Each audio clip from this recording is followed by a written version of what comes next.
বাংলা ভাষার লেখিকা তসলিমা নাসরিনকে কলকাতায় ফেরানোর জন্য রাজ্যসভায় সোচ্চার হলেন বিজেপি সাংসদ শ্রমিক ভট্টাচার্য। প্রায় 18 বছর পরে ভারতের রাজনীতির আঙিনায় প্রাসঙ্গিক হলেন বাংলাদেশের ভূমিকন্যা তসলিমা। সোমবার রাজ্যসভায় শ্রমিক বলেন, তসলিমা নাসরিনের কাছে কলকাতা শহর প্রাণের শহর। তসলিমা নাসরিন কলকাতায় ফিরে আসতে চান, বাংলায় কথা বলতে চান, বাংলায় কবিতা লিখতে চান, বাংলায় সাহিত্য সৃষ্টি করতে চান। পশ্চিমবঙ্গ মানে কাজী নজরুলের কলমে শ্যামা মায়ের বন্দনা। পশ্চিমবঙ্গ মানে নারী মুক্তি আর নারী স্বাধীনতার দৃষ্টান্ত, কাদম্বিনী গঙ্গোপাধ্যায় থেকে কবি চন্দ্রাবতী। আর পশ্চিমবঙ্গ মানে পতনের অভ্যুদয় বন্ধুর পন্থা, যুগ যুগ ধাবিত যাত্রী, হে চির সারথী তব রথ চক্রে মুখরিত পথদিন রাত্রি।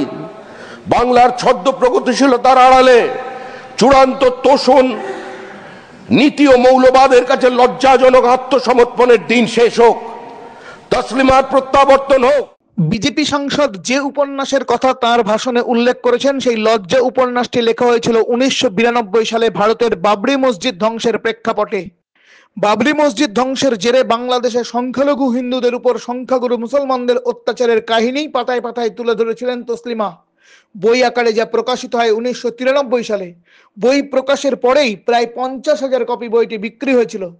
কিন্তু বইটি প্রথমে বাংলাদেশে ও পরে ভারতে নিষিদ্ধ হয়। প্রাণনাশের হুমকি পেয়ে বাংলাদেশ থেকে পালিয়ে আসেন এই লেখিকা।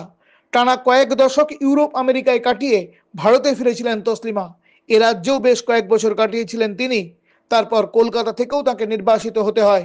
বর্তমানে দিল্লিতে অজ্ঞাতবাসে রয়েছেন তিনি।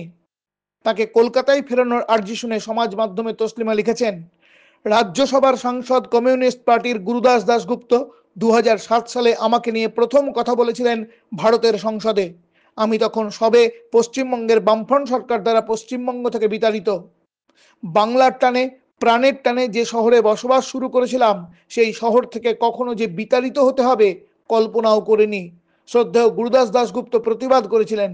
তিনি দাবি জানিয়েছিলেন আমাকে যেন পশ্চিমবঙ্গে ফিরতে দেওয়া হয়। তারপর দীর্ঘ বছর কোনো রাজনীতিক আমার কলকাতায় ফেরা নিয়ে কোনো কথা বলেননি। মাঝখানে আকাশ 8 টিভি চ্যানেল থেকে সম্প্রচার হতে যাচ্ছিল দুঃসহবাস নামে আমার লেখা যে মেগা সিরিয়ালটি, সেটির সম্প্রচার বর্তমান সরকার বন্ধ করে দেয়। আজ 18 বছর পর রাজ্যসভার সাংসদ ভারতীয় জনতা পার্টির শ্রমিক ভট্টাচার্য আমাকে কলকাতায় ফেরানোর দাবি জানালেন সংসদে। জানি না কলকাতায় শেষ পর্যন্ত আমার ফেরা হবে কিনা, তবে তিনি যে আমার কথা মনে করেছেন। মানবাধিকারের পক্ষে দাঁড়ানোর অপরাধে নিজের জন্মভূমি থেকে নির্বাসিত আমি বাংলায় লেখালেখি চালিয়ে যেতে হলে পশ্চিমবঙ্গের বাঙালি পরিবেশে বাস করা আমার জন্য যে গুরুত্বপূর্ণ তা তিনি উপলব্ধি করেছেন বলে তাকে ধন্যবাদ এবং কৃতজ্ঞতা। তবে কংগ্রেস ওয়ার্কিং কমিটির সদস্য তথা ভারতের প্রাক্তন রেলমন্ত্রী অধীর চৌধুরী অবশ্য মনে করেন, এই সময় তাকে নিয়ে নতুন করে বিতর্ক তৈরি করে বাংলার রাজনীতিকে উত্তপ্ত করে বাংলার পরিবেশকে নষ্ট করার প্রয়োজন নেই। অধীর বলেন, দেখুন, এইসব করতে গেলে আরও টেনশন বাড়বে বলে মনে হয়।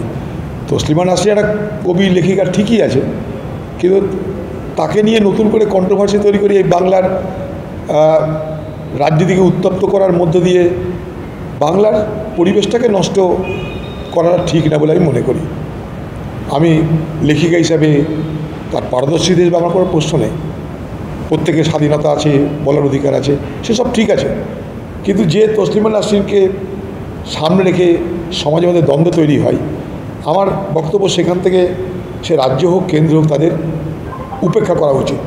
খামোখা একটা বাতাবরণ বিষাক্ত করার মধ্যে দিয়ে আমরা সমাজকে শুভ বার্তা দিতে পারি না।